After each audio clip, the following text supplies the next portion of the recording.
The roar of Formula One engines vibrated through Bishop's bones, a visceral counterpoint to the sterile calm he projected. Monaco was a kaleidoscope of wealth and speed, a perfect backdrop for the orchestrated chaos he was about to witness.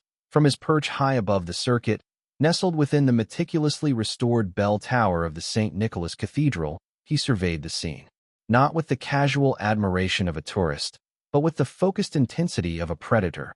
Bishop, a name whispered, in the darkest corners of the intelligence world, was a specialist, not in brute force, though he possessed that in spades, but in the delicate art of controlled removal that he eliminated problems, surgically and efficiently, leaving behind only questions and carefully crafted narratives. This assignment, however, felt different that a prickle of unease skittered across his senses, a sensation he'd learned to trust implicitly. The grandstands were a sea of faces, a vibrant tapestry of the global elite. The air crackled with anticipation. Bishop ignored the spectacle, his gaze fixed on a single target. Andreas Vogel, a controversial German politician whose star was rising rapidly on the international stage. Vogel sat in the VIP box, surrounded by security and basking in the attention. He was a man of influence, a man of power, and, as of today, a dead man walking. Bishop's equipment was state-of-the-art, seamlessly integrated into the ancient architecture of the bell tower. The custom-built rifle, disassembled and smuggled in piece by piece, lay waiting on a velvet-lined table. Its components were masterpieces of engineering, designed for accuracy and silence. He checked the wind speed, calculated the trajectory, and adjusted the scope with practiced ease. Each movement was precise, economical, honed by years of relentless training. That he wasn't a man prone to introspection, but as he prepared for the shot, a fleeting thought crossed his mind that he was a ghost, a shadow, a tool in the hands of unseen forces. Did he ever question the morality of his actions? Perhaps, in the quiet moments between assignments. But those moments were rare and quickly suppressed. He was a professional, and professionals didn't dwell on such things. The race was nearing its climax. The cars screamed past, a blur of color and noise. Vogel raised a glass of champagne, toasting his own success, oblivious to the danger that loomed above. Bishop exhaled slowly, centering himself. He squeezed the trigger, a near-silent asterisk. Flip asterisk was the only indication that the shot had been fired. The bullet traveled with lethal precision, finding its mark. Vogel slumped in his chair, a crimson stain blooming on his chest. Panic erupted in the VIP box. Security guards scrambled, shielding the remaining occupants. Bishop immediately began dismantling his equipment, erasing any trace of his presence. That he moved with swift, deliberate efficiency, his movements fluid and silent. He was a master of disguise and evasion, capable of blending into any environment. As he prepared to disappear into the labyrinthine streets of Monaco, a new message flashed on his encrypted communicator. That it was a single word: compromised. The prickle of unease intensified. This wasn't part of the plan. He was being set up. The hunter had become the hunted. The game had changed, and Jason Statham, code-name Bishop, was about to enter a fight for his life. The compromised message was more than just a warning. It was a death sentence. Bishop knew that protocols would be enacted immediately. Local authorities would be alerted, Interpol notified, and, most dangerously, rival operatives would be dispatched to eliminate him. The speed with which the trap had been sprung suggested a level of planning and infiltration that chilled him to the bone. This wasn't just a setup. It was a meticulously crafted execution. He bypassed the main stairwell of the bell tower, opting instead for a hidden service passage he'd discovered during his initial reconnaissance.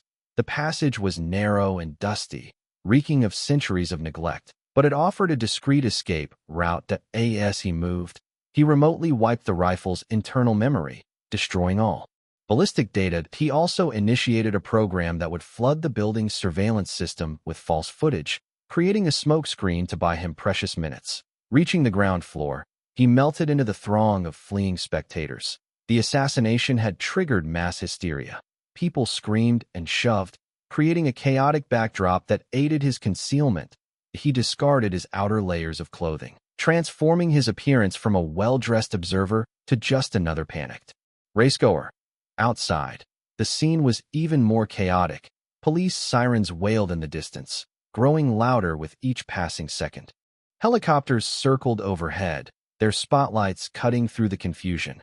Bishop knew he couldn't stay in Monaco for long. The net was closing that he needed to access a secure communication channel to assess the extent of the damage and determine his next move. His primary comms were compromised, so he relied on a backup system. A dead drop located near the Monte Carlo Casino as he navigated the crowded streets. He noticed subtle indicators that confirmed his suspicions.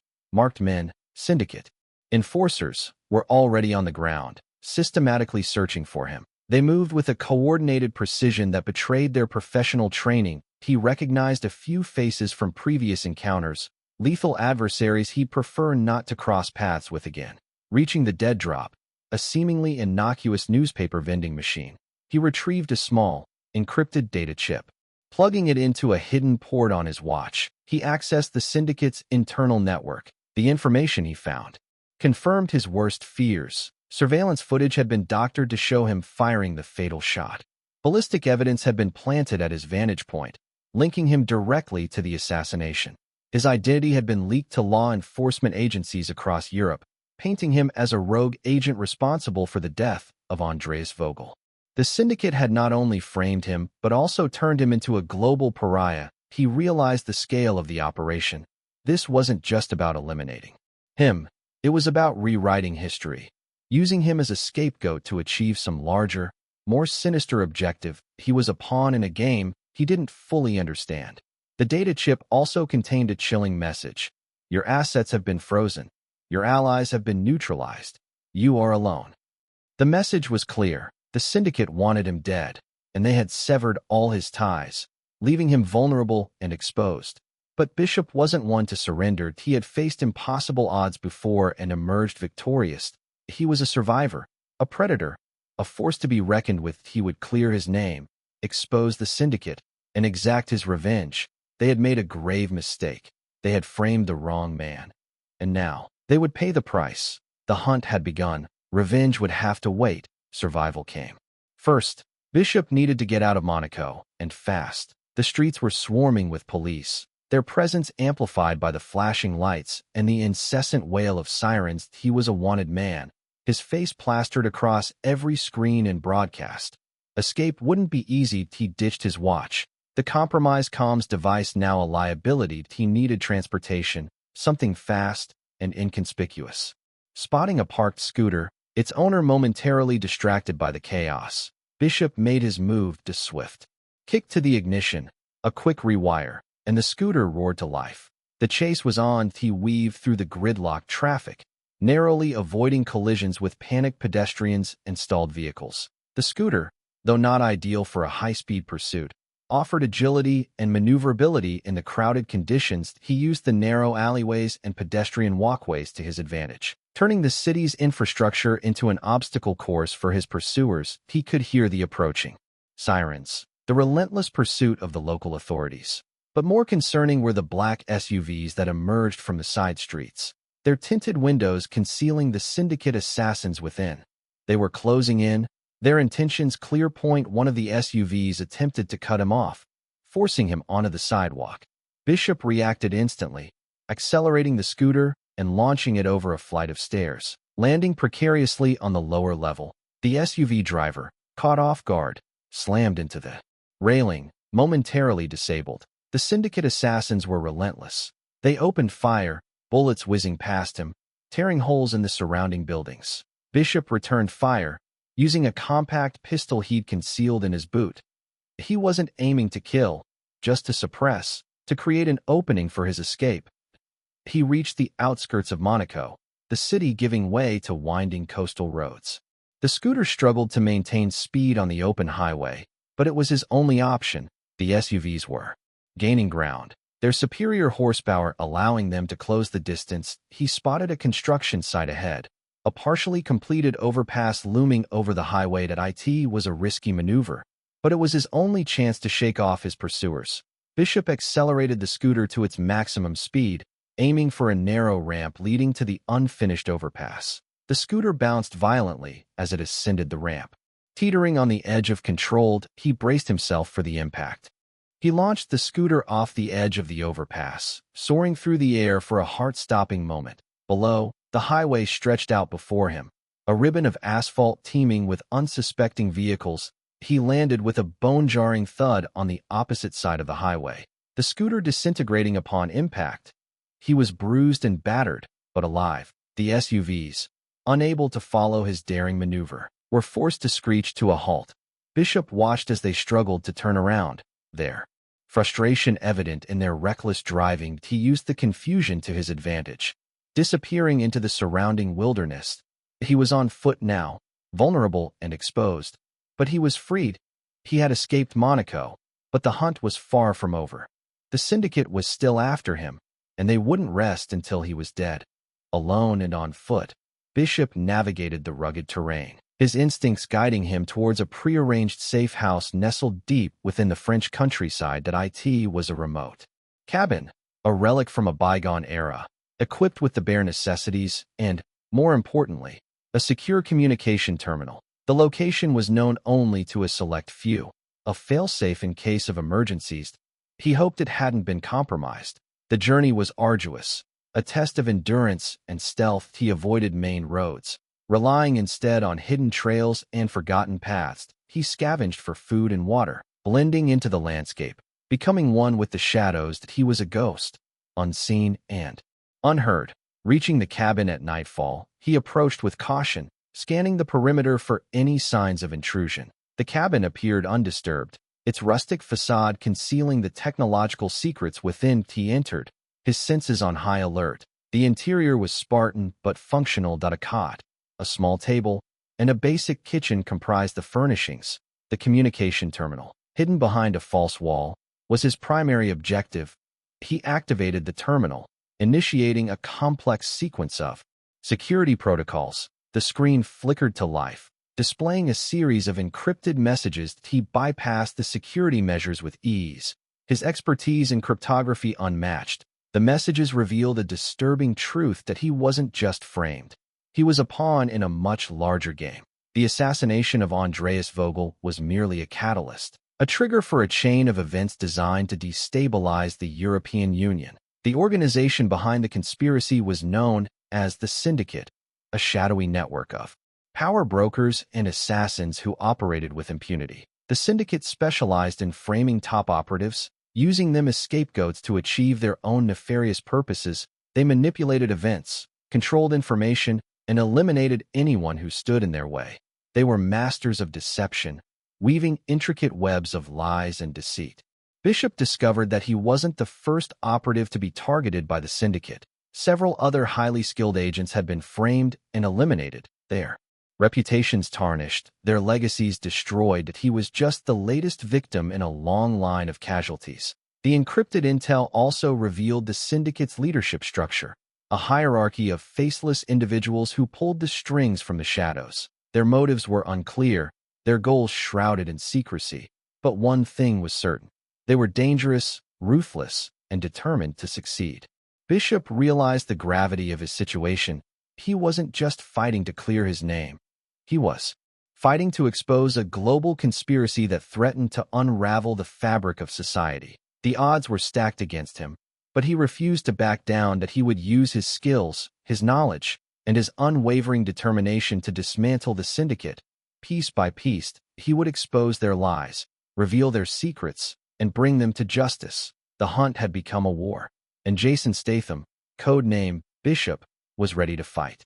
The war had begun, and Berlin was the first battlefield. The encrypted intel pointed to a key Syndicate contact operating within the city's underbelly, a former intelligence broker known as Anton Kessler. Kessler was a fixer, a facilitator, a man who knew where the bodies were buried and, more importantly, who put them there. He possessed crucial information about the real assassin, the one who had pulled the trigger on Andreas Vogel, and the evidence needed to expose the Syndicate's elaborate frame job. Bishop knew that reaching Kessler wouldn't be easy. The Syndicate would be anticipating his next move, monitoring his every step. Berlin was a city of shadows, a maze of hidden alleys and clandestine meeting places. That he needed to move carefully, to remain unseen, to become a ghost once more. That he abandoned the safe house, leaving no trace of his presence. he acquired a new identity, a false passport, and a burner phone. He traveled by train. Avoiding airports and border crossings, he studied the city's layout, memorizing the streets, the landmarks, the escape routes. He was preparing for war. Arriving in Berlin, he established contact with a local informant, a streetwise hustler who traded in information and favors. The informant, known only as Razor, provided him with details about Kessler's whereabouts and his security arrangements. Kessler was a paranoid man, surrounded by bodyguards and protected by layers of security that he wouldn't be an easy target. Razor also warned Bishop about the Syndicate's presence in Berlin. They had eyes and ears everywhere, monitoring the city's every move. That he needed to be cautious, to trust no one. Bishop planned his approach meticulously. He studied Kessler's routine, his habits, his weaknesses. He identified a vulnerability in his security, a blind spot in the surveillance system, an unguarded entrance to his heavily fortified compound. That he infiltrated the compound at night, using his skills in stealth and infiltration to bypass the security measures. That he moved through the shadows, silent and unseen, like a phantom. That he reached Kessler's office, a lavishly decorated room filled with expensive art and state-of-the-art technology. Kessler was sitting behind his desk, sipping whiskey and reviewing documents. He was a man of power, a man of influence, but he was also a man living on borrowed time. Bishop confronted Kessler, demanding information about the real assassin and the evidence needed to clear his name. Kessler refused to cooperate, claiming he knew nothing about the assassination. That he was lying. Bishop didn't have time for games. That he used his skills in interrogation to extract the truth from Kessler. He applied pressure, both physical and psychological, until Kessler cracked. Kessler revealed the name of the real assassin, Silas, a ghost-like figure known for his precision and his anonymity. He also provided Bishop with the location of a hidden server containing the evidence needed to expose the Syndicate's frame job. But Kessler's cooperation came at a price. He had alerted his bodyguards, and they were closing in. Bishop needed to escape, and fast. The war in Berlin had just begun. The alarm blared, shattering the tense silence. That Kessler's bodyguards, a contingent of hardened mercenaries, stormed the office, weapons drawn. Bishop knew he had seconds to react. He grabbed Kessler, using him as a human shield. As he moved towards the window, the glass shattered as he launched Kessler through it, creating a diversion. The bodyguards hesitated for a split second, enough time for Bishop to draw his pistol and unleash a barrage of gunfire. He wasn't aiming to kill, just to incapacitate, to create an opening for his escape. He vaulted through the broken window, landing on the roof of an adjacent building. The bodyguards followed, their pursuit relentless. He engaged them in a brutal firefight. Using the rooftops as his battleground, he moved with agility and precision. Utilizing his surroundings to his advantage, he leaped across rooftops, scaled walls, and navigated the narrow alleyways with ease. He was a master of parkour, turning the urban landscape into his personal playground. The bodyguards were skilled, but they were no match for Bishop's expertise. He dispatched them one by one, using a combination of gunfire, hand-to-hand combat, and improvised weapons. He was a force to be reckoned with. A one-man army. As he fought his way through the compound, he received a chilling message on his burner phone. It was a photo of himself, taken moments earlier, with a red target superimposed on his chest. The Syndicate was watching him, anticipating his every move. That he knew he was running out of time. The police were on their way. Alerted by the gunfire and the chaos, that he needed to extract the evidence from the hidden server and get out of Berlin. That he reached the server room, a heavily fortified chamber located deep within the compound. That he bypassed the security measures with ease. His knowledge of computer systems unparalleled. He downloaded the data onto a secure drive, securing the evidence that would clear his name and expose the Syndicate's conspiracy. As he prepared to leave, he was ambushed by a new team of assassins, dispatched by the Syndicate to eliminate him. These were not mere mercenaries. They were highly trained operatives, specialists in close-quarters combat.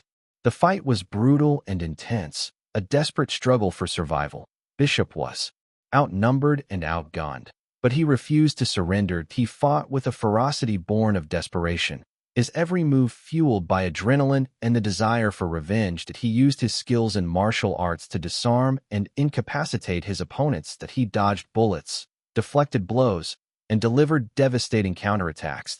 He was a whirlwind of violence, a force of nature.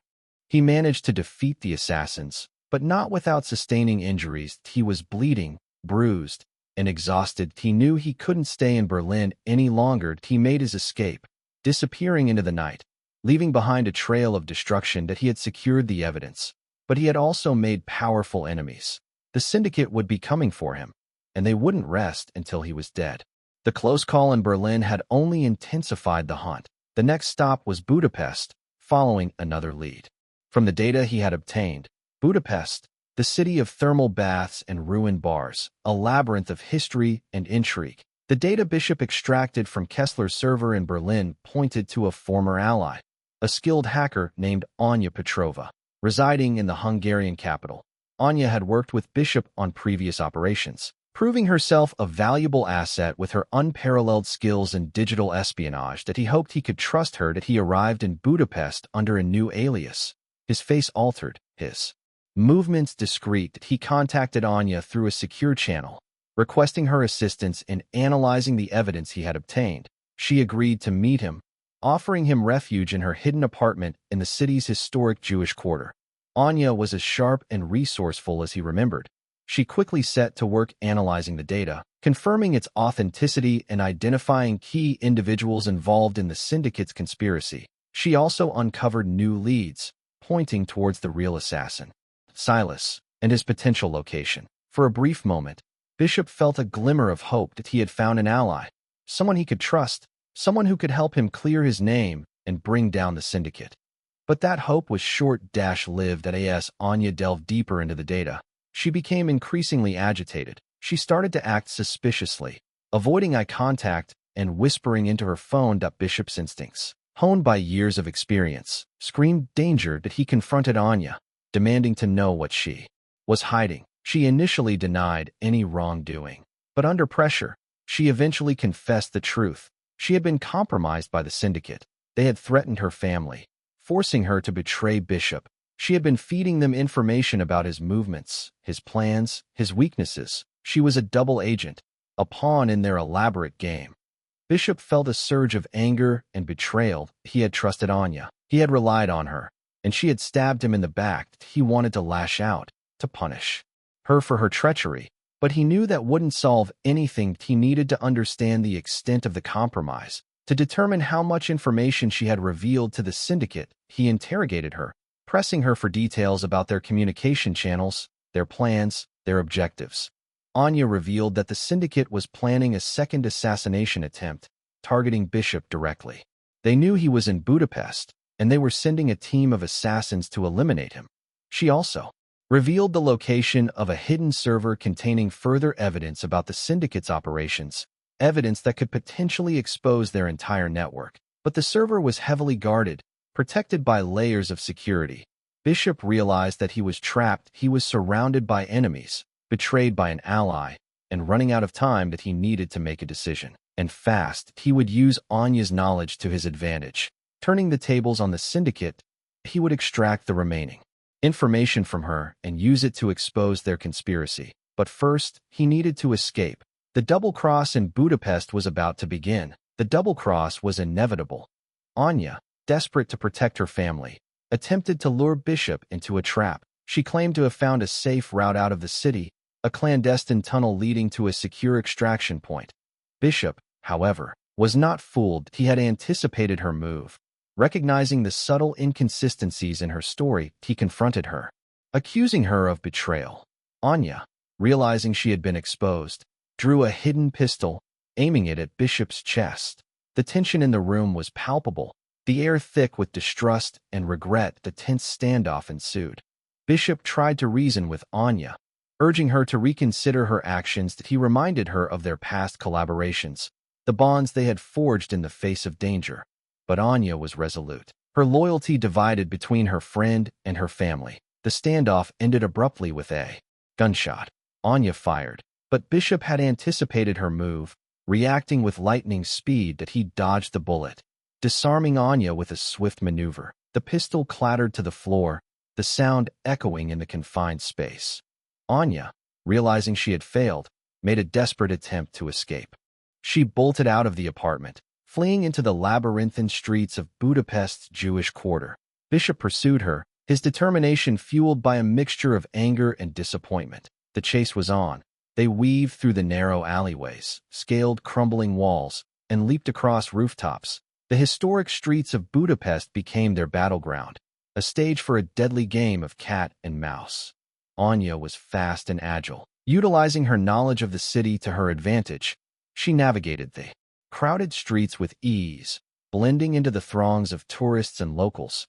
But Bishop was relentless, his pursuit unwavering. He used his skills in parkour to overcome the obstacles in his path, leaping across gaps, climbing walls, and sliding down rooftops. He was a master of the urban environment, turning the city's infrastructure into his personal playground. The chase led them through the city's famous ruined bars. Abandoned buildings transformed into vibrant hubs of nightlife. The bars were filled with revelers, oblivious to the deadly game unfolding around them. Bishop used the chaos and confusion to his advantage, maneuvering through the crowds. Utilizing the darkness and the noise to conceal his movements, he was a ghost. Unseen and unheard, he finally cornered Anya in an abandoned courtyard, a desolate space filled with rubble and graffiti. Anya, exhausted and defeated, surrendered. Bishop, suppressing his anger and disappointment, interrogated Anya, demanding to know the location of the hidden server and the details of the Syndicate's plans. Anya, realizing she had no other option, confessed everything. She revealed the location of the server, hidden beneath a thermal bath, protected by layers of security. She also provided Bishop with the names of the Syndicate operatives who were waiting for him at the extraction point. Bishop had extracted the remaining information from Anya, but he couldn't trust her anymore. That he left her bound and gagged in the abandoned courtyard. Leaving her fate to the authorities, he had a mission to complete, and he couldn't afford any distractions. The next step was to infiltrate the thermal bath and retrieve the evidence. The thermal bath was a labyrinth of steam and shadows, a maze of pools and passageways teeming with unsuspecting tourists. Bishop infiltrated the facility under the guise of a regular patron, blending in with the crowd as he searched for the hidden server room. Anya had provided him with a detailed map of the facility, highlighting the security checkpoints and the patrol routes of the guards. He navigated the maze with caution, utilizing his skills in stealth and deception to avoid detection. That he moved through the shadows, silent and unseen, a ghost in the machine. He bypassed security cameras, disabled alarms, and neutralized guards with swift and decisive efficiency. Reaching the server room, he encountered a new obstacle, a biometric lock requiring a specific fingerprint for access. Anya had warned him about this security measure, but she hadn't been able to provide him with the necessary fingerprint. Bishop improvised. He located a high-ranking Syndicate operative within the thermal bath, a man who had access to the server room. He ambushed the operative, incapacitating him and extracting his fingerprint using a sophisticated scanning device. He used the fingerprint to bypass the biometric lock, gaining access to the server room. Inside, he found a wealth of information about the Syndicate's operations, including their financial transactions, their communication channels, and their list of targets. But the most important discovery was the identification of the real assassin, Silas. Silas was a legend in the underworld, a ghost-like figure known for his precision, his anonymity, and his ruthlessness. He was a master of disguise, a chameleon who could blend into any environment. He was the perfect assassin, the ultimate weapon. The evidence revealed that Silas was operating out of Prague, the capital of the Czech Republic. He had established a hidden base of operations within the city's historic old town, a labyrinth of cobblestone streets and medieval architecture. Bishop realized that he was closing in on the truth. He had identified the real assassin, the man who had framed him for the murder of Andreas Vogel. He was one step closer to clearing his name and exposing the Syndicate's conspiracy. But he also knew that confronting Silas would be his most dangerous mission yet. Silas was a formidable opponent, a master of his craft. He would be waiting for Bishop, anticipating his every move. Bishop prepared for the confrontation. That he studied Silas's profile, analyzing his tactics, his weaknesses, his strengths. He developed a plan, a strategy for taking him down. That he knew that the road to Prague would be fraught with danger. The Syndicate would be watching him, anticipating his next move. They would be sending assassins to intercept him, to prevent him from reaching Silas. But Bishop was undeterred. He was driven by a thirst for revenge, a determination to clear his name, and a desire to expose the Syndicate's conspiracy. He would not rest until he had brought Silas to justice. He left the thermal bath, disappearing into the night. His next destination, Prague. The hunt for Silas had begun. Prague was a city of Gothic spires and ancient secrets, a fitting backdrop for the final confrontation. Bishop arrived under the cover of darkness, his face obscured, his movements calculated. He had spent days studying Silas's hideout, a heavily fortified compound located in the heart of the old town. It was a fortress, protected by layers of security, patrolled by armed guards, and equipped with state-of-the-art surveillance technology. Infiltration would be a challenge, but Bishop was prepared. He had studied the compound's blueprints, identified its weaknesses, and developed a detailed plan of attack. He would use his skills in stealth and deception to bypass the security measures and gain access to the inner sanctum. He approached the compound with caution, utilizing the shadows and the darkness to conceal his movements. He disabled security cameras, bypassed alarms, and neutralized guards with swift and decisive efficiency. He was a ghost, unseen and unheard. He reached the main entrance, a massive steel door, protected by a biometric scanner and a team of armed guards. He couldn't bypass the biometric scanner without alerting the guards, so he opted for a more direct approach. He launched a surprise attack, unleashing a barrage of gunfire, incapacitating the guards before they could react. He breached the steel door with a specialized explosive charge, creating a gaping hole in the compound's defenses. He stormed the compound, engaging Silas's remaining guards in a fierce firefight. The guards were skilled and well-equipped, but they were no match for Bishop's expertise. He dispatched them one by one, using a combination of gunfire, hand-to-hand combat, and improvised weapons. He fought his way through the compound, navigating the labyrinthine corridors and the heavily fortified rooms. He encountered a variety of traps and obstacles, each designed to slow him down and prevent him from reaching Silas. He bypassed laser grids, disarmed pressure plates, and avoided motion sensors. He was a master of infiltration, a force to be reckoned with. He finally reached Silas's inner sanctum, a luxurious office filled with expensive art and state-of-the-art technology. Silas was waiting for him, sitting behind a massive desk, his face obscured by shadows. The confrontation was inevitable. Silas rose from his chair, revealing his face for the first time. He was a man of advanced age, his face etched with the scars of countless battles. He was a legend in the underworld, a master of his craft. And Bishop exchanged words, a tense dialogue filled with accusations and recriminations. Silas admitted to framing Bishop for the murder of Andreas Vogel, revealing that he had been hired by the Syndicate to eliminate him. The talking was over. The fight had begun. Silas attacked with a ferocity that belied his age. He was a master of martial arts, his movements fluid and precise. He unleashed a barrage of punches and kicks, each aimed at a vital point. Bishop defended himself, dodging blows, deflecting attacks, and countering with his own strikes. He was a formidable opponent, but Silas was a master. The fight escalated, becoming more brutal and intense. They traded blows, each strike carrying the force of a sledgehammer. They used the environment to their advantage, utilizing furniture, walls, and even the desk as weapons. Silas revealed his innovative weaponry, a collection of high-tech gadgets and lethal devices. He unleashed a sonic weapon, a device that emitted a deafening screech. Disorienting Bishop, he deployed a cloud of smoke, obscuring the battlefield and concealing his movements. Bishop countered with his own skills and ingenuity.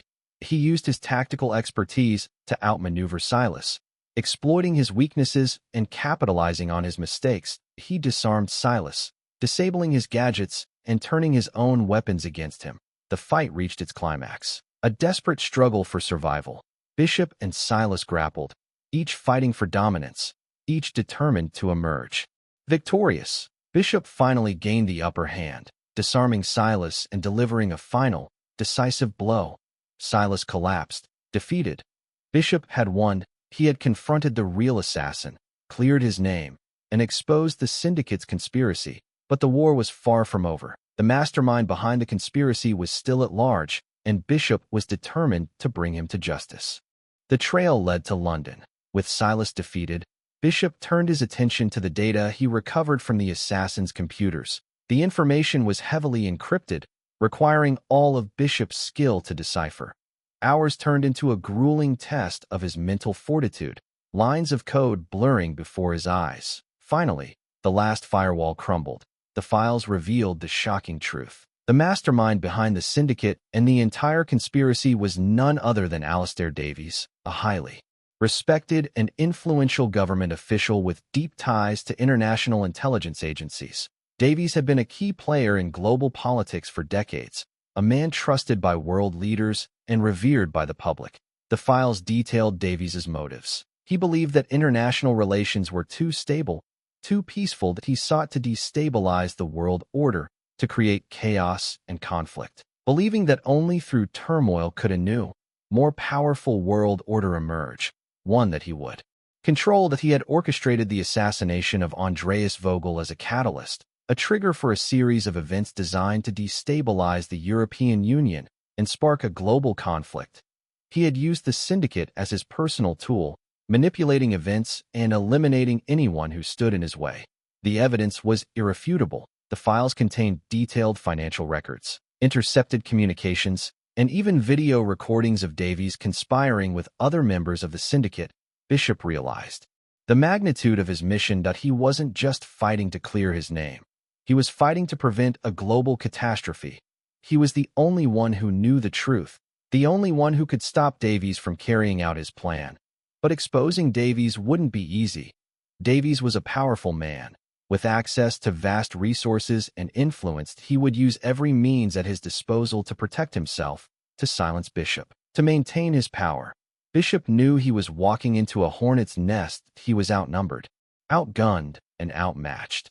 But he was also determined, resourceful, and driven by a sense of justice. He would not back down. That he prepared for the final confrontation. That he gathered his resources, sharpened his skills, and planned his strategy. He would use the evidence he had gathered to expose Davies's treachery to the world. He knew that the key to victory was timing. That he needed to expose Davies before he could carry out his plan, before he could unleash the chaos he craved. The evidence pointed to London, where Davies was scheduled to attend a high-profile international summit. It was the perfect opportunity to expose him, to reveal his true nature to the world. Bishop traveled to London, determined to bring Davies to justice. He knew he was walking into a trap, but he was willing to risk everything to save the world from Davies's madness. The final showdown was about to begin. London, a city steeped in history and power, the stage for the final act. Bishop arrived, a ghost amongst the living, his presence undetected by the city's ever-watchful eyes. The international summit was being held at the iconic Houses of Parliament, a fortress of democracy and a symbol of global cooperation. It was also a heavily guarded target, surrounded by layers of security, patrolled by armed guards, and monitored by state-of-the-art surveillance technology. Infiltrating the summit would be a monumental task, but Bishop had a plan. He had studied the summit's security protocols, identified its weaknesses, and developed a strategy for gaining access to the inner sanctum. That he would use his skills in stealth, deception, and combat to overcome the obstacles in his path. He established contact with a sympathetic journalist, a woman known for her integrity and her commitment to truth. He provided her with a copy of the evidence he had gathered, trusting her to expose Davies's treachery to the world. He knew that Davies would be expecting him, that he would be prepared to defend himself. That he anticipated traps, ambushes, and double crosses. He was ready for anything. He infiltrated the Houses of Parliament under the guise of a security guard. Blending in with the uniformed personnel, he moved through the corridors, silent and unseen, his senses on high alert. He bypassed security checkpoints, disabled alarms, and neutralized guards with swift and decisive efficiency. He was a ghost, a shadow, a force to be reckoned with. He reached the main hall, where the summit was in progress. World leaders were gathered, discussing global issues, unaware of the danger that lurked in their midst. Davies was present, sitting amongst the dignitaries, radiating power and influence. He was the picture of respectability, a trusted advisor, a man of integrity. But Bishop knew the truth. He confronted Davies, exposing his treachery to the world. He presented the evidence, revealing Davies's motives, his methods, and his ultimate goal. The hall erupted in chaos. World leaders gasped in disbelief, security guards scrambled, and Davies's carefully constructed facade crumbled before their eyes. Davies denied the accusations, claiming that he was being framed, that the evidence was fabricated, but no one believed him. The truth was undeniable. Davies, realizing he had been exposed, made a desperate attempt to escape that he signaled to his security detail, unleashing a team of armed guards that a firefight erupted, turning the summit into a battlefield. Bishop fought with ferocity and skill, defending himself against the onslaught of guards. He dispatched them one by one, using a combination of gunfire, hand-to-hand combat, and improvised weapons. The hall was filled with smoke and gunfire, the air thick with tension and fear. World leaders cowered in terror, their dreams of global cooperation shattered by the reality of Davies's treachery. Bishop pursued Davies through the chaos, determined to bring him to justice. He cornered him in a secluded chamber, a hidden sanctuary. The secluded chamber was a stark contrast to the chaos erupting outside. Davies, cornered and desperate, finally revealed his true self. Gone was the veneer of respectability, replaced by a cold, calculating ruthlessness. He confessed to his grand plan, his twisted vision for a world remade in his image. He saw himself as a necessary evil, a force for change, regardless of the cost. "You can't stop what's coming, Bishop," Davies sneered, pulling a concealed weapon. "The world needs a reset, and I'm the only one who can do it." A final, desperate struggle ensued. Bishop, wounded but resolute, fought with the last of his strength. He disarmed Davies, delivering a blow that sent him crashing to the floor. But the fight wasn't over. Davies, fueled by desperation, lunged for a nearby detonator. Bishop reacted instantly, tackling Davies to the ground, preventing him from activating the device. That a struggle for the detonator ensued. A desperate battle for control of the world's fate. Just as Davies was about to press the button, Bishop delivered a final, decisive blow, knocking him unconscious. The detonator clattered to the floor, the threat averted. Outside, the firefight had subsided. The authorities had arrived, securing the summit and restoring order. The journalist, true to her word, had released the evidence to the world. The news spread like wildfire, exposing Davies's treachery to a global audience. The world reacted with shock and outrage. Davies was immediately arrested, stripped of his power and influence. The Syndicate's operations were exposed, its members rounded up and brought to justice. Bishop, wounded and exhausted, emerged from the chamber. His mission accomplished, he had cleared his name, exposed the conspiracy, and saved the world from Davies's madness. The authorities attempted to apprehend him, but Bishop was too elusive that he disappeared into the crowd, melting into the shadows, leaving behind only a legend. His name was cleared. The evidence he had gathered proved his innocence, exonerating him from the murder of Andreas Vogel. He was no longer a wanted man, no longer a pariah. The world knew the truth. Bishop was not a rogue agent, not a traitor, but a hero. He had risked his life to expose a conspiracy that threatened to unravel the fabric of society. The Syndicate's operations were brought to light, its secrets revealed, its members exposed. The organization was dismantled, its power shattered, its influence extinguished. Bishop had achieved the impossible. He had taken down a powerful organization, exposed a corrupt official, and saved the world from a global catastrophe. But his work was far from over. There were always new threats, new conspiracies, new enemies to fight. And Jason Statham, codename Bishop, would always be ready. The dust settled. The world began to heal. Alistair Davies and his syndicate were gone, their twisted vision for a new world order shattered. The world breathed a collective sigh of relief, unaware of the silent guardian who had saved them from the brink. Bishop, his name cleared, his mission accomplished, faded back into the shadows. He was a ghost once more, a legend whispered in the darkest corners of the intelligence world. He left behind no trace, no evidence of his presence. He was simply gone. But the world was never truly safe. New threats would emerge, new conspiracies would unfold, new enemies would rise. And somewhere, in the shadows, Jason Statham, code name Bishop, would be waiting. The audience is left to ponder his future. What will be his next mission? Will he continue to fight for justice, protecting the innocent from the forces of darkness? Or will he succumb to the darkness himself, becoming the very thing he fought against?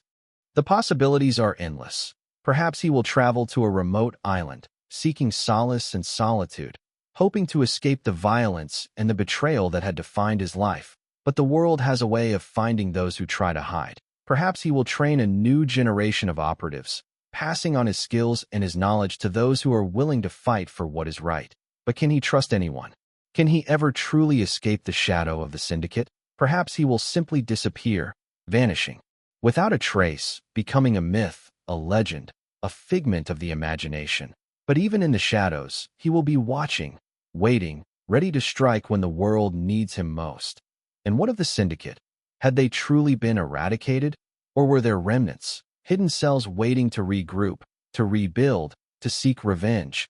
The possibility lingers, a chilling reminder that the fight is never truly over. Perhaps a new leader will emerge, a new mastermind will rise, seeking to carry on Davies's twisted vision. Perhaps some of the Syndicate's members escaped, disappearing into the shadows, plotting their revenge against Bishop, the man who had destroyed their organization. The threat remains, a constant reminder that the world is a dangerous place, that evil never truly dies. And somewhere, in the shadows, the Syndicate may be waiting, plotting their return. The ending is ambiguous, leaving the audience to speculate about Bishop's future and the lingering threat of the Syndicate. The story is over, but the legend lives on. The screen fades to black, leaving the audience with a sense of unease, a sense of anticipation, a sense that the fight is never truly over. The question of a sequel looms large, the implication being that Bishop's world-saving exploits are far from over.